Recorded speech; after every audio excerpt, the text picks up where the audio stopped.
Hello my YouTube family, Radhe Radhe, नमस्ते, good evening. कैसे हो आप सभी? उम्मीद करती हूँ आप सभी अच्छे होंगे, स्वस्थ होंगे।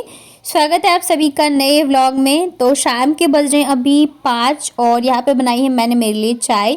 मतलब ठंड के टाइम में तो 2 टाइम चाय जो है वो एकदम से ज़रूरी हो जाती है। 3 टाइम भी मिल जाए तो कोई दिक्कत नहीं है, लेकिन चाय की आदत जो है ना वो सही नहीं है। तो इस वजह से मैंने सोचा आज अगर मैं चाय छोड़ नहीं सकती हूँ तो थोड़ा सा चेंज तो कर सकती हूँ। तो मॉर्निंग के टाइम मैं जो है वो मिल्क वाला टी लेती हूँ और शाम के टाइम मैंने आपसे सोचा है कि मैं लेमन टी लिया करूँगी, क्योंकि लेमन टी जो है ना वो मतलब नुकसान भी नहीं करता है। दूध वाला जो चाय होता है वो थोड़ा ज़्यादा ही नुकसान करता है। तो आज शाम अगर आप 2-3 बार मिल्क वाला टी ले लेते हो ना तो मतलब एसिडिटी वगैरह की प्रॉब्लम हो जाती है, मुझे तो हो जाती है। तो इस वजह से मैंने कहा मैं लेमन टी लेती हूँ और काफ़ी ज़्यादा रिफ़्रेशिंग भी होता है। तो आज मेरे पास शाम के थोड़े से काम कम थे तो मैंने सोचा चलो आराम से बैठ के चाय पीते हो। वैसे मेरा शाम का जो टाइम होता है ना तो वो मेरा मी टाइम होता है। यहाँ पे मैं आधा घंटा मतलब कम से कम तो मेरे लिए होता है जब मैं आराम से बैठ के शांति से चाय पीती हूँ। क्योंकि मॉर्निंग का टाइम जो होता है इतने सारे काम होते हैं, पता ही नहीं चलता है कब हड़बड़ाहट में सारी चीज़ें हो गई।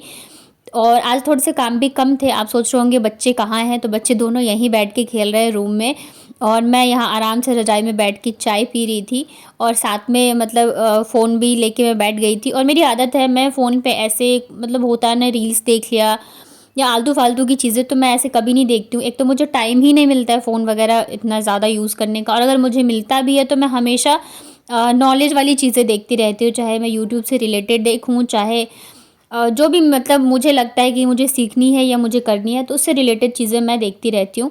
तो यहाँ पे चाय ख़त्म हो गई है लेकिन कप जो है छोड़ने का मन नहीं कर रहा था, क्योंकि गरम गरम है ना तो चाय से ज़्यादा ना कप छूने में मज़ा आता है। तो यहाँ पे बस देख लिया है मैंने। मुश्किल से 15 से 20 मिनट का टाइम जो था मेरा था, क्योंकि अभी पानी आया नहीं था। पानी आएगा तो फिर मैं लग जाऊँगी बर्तन वगैरह करने में।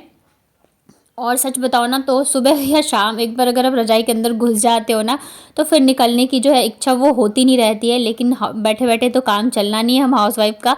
तो चलिए स्टार्ट करते हैं हमारे शाम के काम। तो सबसे पहले तो मैं इसे फ़ोल्ड करके रख देती हूँ, क्योंकि ये ना सबसे बड़ा आलस वाली चीज़ है। ये दिखेगी तो पता चले मैं वापस से बैठ जाऊँ, और बच्चे तो बैठते नहीं इसके अंदर कभी भी, तो इसके ऊपर कूदेंगे तो गंदी हो जाएगी। तो इस वजह से मैं इसको सबसे पहले फ़ोल्ड करके रख देती हूँ। आज घर थोड़ा-सा साफ-साफ है, मतलब कि खिलौने वगैरह बच्चों ने इतने नहीं फैलाए हैं। अदरवाइज़ आशी जब स्कूल से आती है ना तो शाम तक वापस से घर का हाल जो है सुबह की तरह ही हो जाता है, तो शाम को मुझे फिर से साफ़-सफ़ाई करनी पड़ती है। बट आज जो है ठीक-ठाक था, तो यहाँ पे मैंने बेड को सेट कर दिया है। और अगर आपका बेड अच्छा हो ना, सेट हो एकदम साफ़-सुथरा, तो रूम अपने आप ही अच्छा लगता रहता है। तो मैं इसलिए हमेशा सोचती हूँ बेड जो है साफ़-सुथरा होना चाहिए। उसके बाद ना पानी आ गया था, पानी आने का हो गया था टाइम, तो मैं आ गई थी बर्तन धोने के लिए। और आज मुझे पानी भरना था। मतलब पीने का पानी तो आरओ का ही यूज़ करती हूँ, बट खाना वगैरह बनाने के लिए ये सप्लाई का मैं ले लेती हूँ, और ये भी अच्छा ही पानी आता है। तो डेली नहीं, एक दिन छोड़ के एक दिन मैं भरती हूँ। तो जब तक यहाँ पे बाल्टी भरेगी तब तक मैं फटाफट से बर्तन मांज के रख लेती हूँ। और अभी गर्मी के टाइम में तो ये रहता है चलो बाल्टी में पानी रहता है तो मैं धो लेती हूँ, लेकिन अभी ठंड में ना क्या है कि पानी अगर आप रख के छोड़ देते हो ना तो वो एकदम बर्फ़ के जैसे ठंडे हो जाते हैं। तो इस वजह से मैं तभी बर्तन धोती हूँ जबकि डायरेक्ट पानी आता है, क्योंकि फिर ठंडे पानी से बर्तन धो तो पता चले बीमार ही पड़ जाओ। तो इस वजह से 2 टाइम तो पानी चलता है, कभी नहीं भी चलता है। तो जिस हिसाब से चलता है मैं उसी हिसाब से काम करती हूँ क्योंकि अगर मैं बीमार पड़ गई फिर बहुत ज़्यादा दिक्कत हो जाती है, खाने पीने की हर एक चीज़ की, बच्चों को भी दिक्कत हो जाती है। तो इस वजह से मैं एकदम जब ये डायरेक्ट पानी आता रहता है गर्मा-गर्म तब धोती हूँ। और फिर ये होता है ना कि जल्दी से बर्तन धुल भी जाते हैं। अब मग्गे से ले लेके धो तो बहुत ज़्यादा टाइम लगता है। तो बस यहाँ पे फटाफट से बर्तन धो लूँ, क्योंकि बाबू जो थी ना वो भी खेलने में बिज़ी थी, और वो आ जाती है ना तो फिर मुझे कोई भी काम जो 10 मिनट का होता है ना वो मुझे आधे से 1 घंटे लग जाते हैं करने में। क्योंकि वो सामान भी फैलाएगी, फिर मेरा आधा ध्यान जो है उसकी तरफ रहता है कि कहीं कुछ कर ना ले। और ये देखो नाम लेते के साथ ही आ गई है। ये क्या करती है ना, सारे बर्तन उठा के लेके जाके रूम में रख के आ जाएगी, या तो किचन में ही पूरे किचन में फैला देती है। तो मेरा काम और बढ़ जाता है कि बर्तन धोने के बाद वापस से फिर सारे बर्तनों को इकट्ठा करो रखो, और कई बार तो गंदे भी कर देते हैं तो फिर मुझे वापस से धोना पड़ जाता है। तो यहाँ पे झाड़ू वगैरह लगा लिया था, शाम के काम मेरे हो गए हैं ख़त्म। तो मैं यहाँ पे फेस वॉश करके आ गई थी। शाम को भी मैं एक बार तो शाम को भी मैं फ़ेस वॉश करके थोड़ा-सा रेडी हो जाती हूँ, क्योंकि दोपहर में अगर हम सो जाते हैं या नहीं भी सोते हैं तो थोड़ा-सा चेहरा जो है अजीब-सा हो जाता है। तो इस वजह से सिंपल सा मैंने फ़ेस वॉश कर लिया है। और जो मेरा डीआईवाई क्रीम है वो लगा लिया है कंघी वंघी करके, मतलब थोड़ा सा रेडी शाम के टाइम भी हो जाती हूँ। एक बार तो जब मैं नहाती हूँ तब होती हूँ, और उसके बाद फिर अभी जाके लिप ग्लॉस लगा लिया है। और यहाँ पे लगा रही हूँ मैं जो मेरे क्रीम वगैरह है। अभी मैंने थोड़ा सा सीखा है कि स्किन केयर रूटीन क्या होता है, या सनस्क्रीन लगाना ज़रूरी है क्या नहीं तो मुझे इतना कुछ नहीं पता था। ना मैं इतना ज़्यादा मेकअप करती हूँ, ना ही मुझे इतनी नॉलेज थी। बट हाँ, धीरे धीरे चीज़ें जब हमें पता चलती है तो हमें लगता है कि नहीं ज़रूरी होती है। तो जैसे कि अभी मुझे लगा है नहीं, सनस्क्रीन लगाना बहुत ज़रूरी होता है, अदरवाइज़ आगे जाके आपकी जो झुर्रियाँ हैं आ जाएंगी आपके स्किन पे, डार्क सर्कल, सॉरी आइज़ के नीचे डार्क सर्कल, पैचेस वगैरह ऐसे आने लग जाते हैं। और मैं नहीं चाहती हूँ कि ऐसा हो। मैं क्या, मुझे नहीं लगता कोई भी चाहती होंगी। तो इस वजह से प्लीज़, अगर आप भी मेरी तरह हैं जिन्हें ये नहीं पता या नॉलेज नहीं है कि सनस्क्रीन लगाना कितना ज़रूरी है, तो प्लीज़ अभी से स्टार्ट कर दीजिए। और इतना खर्चा तो होता ही है, थोड़ा बहुत अपने ऊपर भी कर लेना चाहिए। तो यहाँ पे हो गई थी मैं रेडी। और सबसे अच्छा मुझे लगता है सिंदूर लगाना। मैं जब भी रेडी होती हूँ ना, दिन में मैं कितनी बार भी तैयार हूँ, मैं सिंदूर ज़रूर से लगाती हूँ। उसके बाद यहाँ पे कपड़े पड़े हुए थे फ़ोल्ड करने के लिए 2 दिन के। अभी क्या होता है ना, जैसे एक दिन में कपड़े सूखते नहीं हैं, तो जैसे आज मैंने धोए ना तो फिर वो हल्के फुल्के गीले रहते हैं, तो नेक्स्ट डे मैं वापस से धूप में रखती हूँ। तो इस वजह से क्या होता है ना, फिर 2 दिन के कपड़े ऐसे इकट्ठे ही हो जाते हैं। और मुझे ना बहुत ज़्यादा आलस आता है कपड़े फ़ोल्ड करने में।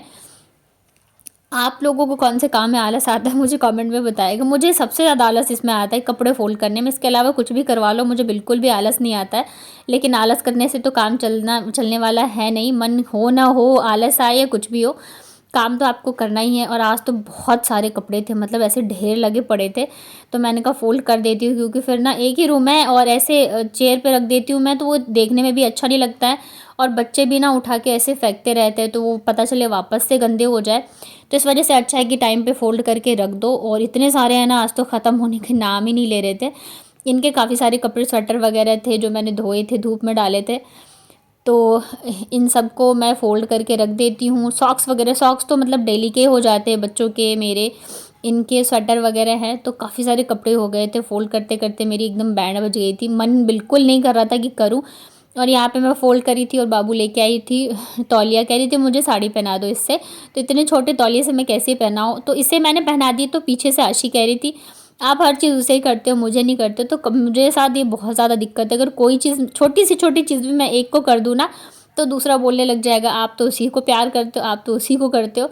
तो बड़ी ही दिक्कत हो जाती है। तो यहाँ पे ये इनके शर्ट्स वगैरह जो धुले हुए हैं, तो मैं सोच, मतलब अभी तो पहनेंगे नहीं सर्दियों में, तो या तो इसे प्रेस करके रखवा दूंगी या तो फिर ऐसे ही रखेंगे। तो अभी मैं इनसे पूछ लूँगी। फ़िलहाल तो मैंने इसे साइड में कर दिया है। और जितने कपड़े थे सबके अलग अलग कर दिए, मतलब मेरे जो है वो मैंने एक साथ फ़ोल्ड करके रख दिए हैं, स्वेटर और टॉप्स, और जो इनके हैं वो अलग रख दिए। यहाँ पे मैंने इतनी मेहनत से कपड़े फ़ोल्ड किए और ये बच्चों ने आके गिरा दिया वापस। और इसी चीज़ का मुझे डर लगता रहता है, लेकिन ज़्यादा नहीं था तो मैंने वापस से उठा के रख दिए। बच्चों के पजामे वगैरह देख रहे, आज पूरा बेड मेरा भरा हुआ है कपड़ों से ही, और ख़त्म होने का नाम ही नहीं ले रहा है। नीचे में बच्चों ने जो टॉवल वगैरह थे ना अभी, तो वो सारे बिखरा दिए हैं। तो इतना तो चलता ही है बच्चे रहे और घर आपका फैला ना हो, तो फिर बच्चे, लगता नहीं है कि बच्चों वाला घर है। तो यहाँ पे मेरे सूट है, और वुलन कपड़े में क्या होता है ना, रोए आ जाते हैं, तो वो देखने में ना फिर बड़ा ही अजीब सा लगता है। ये सूट भी मेरा वुलन वाला बहुत ही प्यारा है, बट वही है कि रोए आ गए ना, तो अभी मैं कभी टाइम निकाल के इसे सही करूँगी। और वुलन सूट या स्वेटर वगैरह क्या होता है ना, जल्दी से सूखते नहीं हैं। और ये जो मेरा भालू वाला ड्रेस है, इसे धो दो तो कम से कम 2 से 3 दिन लग जाते हैं इसे सूखने में। और धोने के बाद ये काफ़ी ज़्यादा भारी हो जाता है, मतलब उठता नहीं रहता, इतना ज़्यादा हो जाता है। तो यहाँ पे देखिए बातों बातों में सारे कपड़े वगैरह हो चुके हैं फ़ोल्ड। और बच्चे लगे हुए, मतलब मैंने, जब मैं कपड़े वगैरह फ़ोल्ड करूँ या कोई मैं ऐसे काम कर रही होती हूँ, तो मैं फ़ोन में गाने चला देती हूँ। तो ये रहता है ना, माइंड थोड़ा सा डाइवर्ट रहता है और आपको कोई काम जो है ना बोझ भी नहीं लगता करने में। तो इस वजह से मैं हमेशा ये करती हूँ, मैं गाने चला कर ही काम करती हूँ, तो मेरा माइंड अच्छा रहता है, एकदम स्ट्रेस फ्री होके काम करना। अगर, कहते हैं ना खाली दिमाग शैतान का घर होता है, तो दिमाग को कभी भी खाली नहीं रहने देना चाहिए। हमेशा कुछ ना कुछ, किसी न किसी काम में खुद को बिज़ी रखो, ताकि आपके माइंड में फालतू की चीज़ें आए नहीं, फालतू लोगों की बातें नहीं आए। तो मैं हमेशा ऐसे ही करती हूँ। मैंने अपने अंदर काफ़ी ज़्यादा भी चेंजेस किए, अदरवाइज़ मैं उनमें से थी ना जिसे कि छोटी छोटी चीज़ें जो है मुझे बहुत ज़्यादा परेशान करती थी। जिसे कहते हैं ना ओवर थिंकर, मैं वो थी। मैं मतलब थोड़ी थोड़ी बातें जो होती है ना, वो मैं बहुत ज़्यादा सोचती रहती थी, परेशान रहती थी, टेंशन लेती थी। लेकिन अभी मैंने एकदम खुद को चेंज कर लिया है। मैं अक्सर खुद को वैसे तो मैं पहले भी बिज़ी थी, अभी भी मैं बहुत ज़्यादा बिज़ी रहती हूँ। और अगर टाइम रहता है, जैसे मैं खाना बना रही हूँ, कुछ भी कर रही हूँ, तो मैं अच्छे से रोमांटिक सॉन्ग्स वगैरह या कोई मुझे भजन वगैरह पसंद हो तो मैं वो चला देती हूँ। और सोचना ही है तो अच्छी अच्छी चीज़ें सोचो कि हम लाइफ में आगे क्या कर सकते हैं, क्या चीज़ हमारे लिए अच्छा है। फालतू की बातें सोच के या फालतू के लोगों के बारे में सोच के अपना मूड और दिमाग दिन रात कुछ भी ख़राब ना करें। अपनी लाइफ का 1 मिनट भी किसी ऐसे इंसान के ऊपर वेस्ट नहीं करना चाहिए जो कि आपकी लाइफ में सिर्फ़ और सिर्फ प्रॉब्लम्स लेके आता हो, या सिर्फ़ और सिर्फ आपको आपके अंदर विटी भर रहा हो, या उसके अंदर आपके लिए सिर्फ मतलब ख़राब चीज़ें ही हों। तो हमेशा खुश रहने की कोशिश करना चाहिए। तो आज मैं बना रही हूँ खिचड़ी, बट आज मैं बना रही हूँ हरी मूंग की खिचड़ी। बहुत ज़्यादा टेस्टी बनी थी। फर्स्ट टाइम मैंने ट्राई किया था, बट बहुत ज़्यादा टेस्टी बनी थी।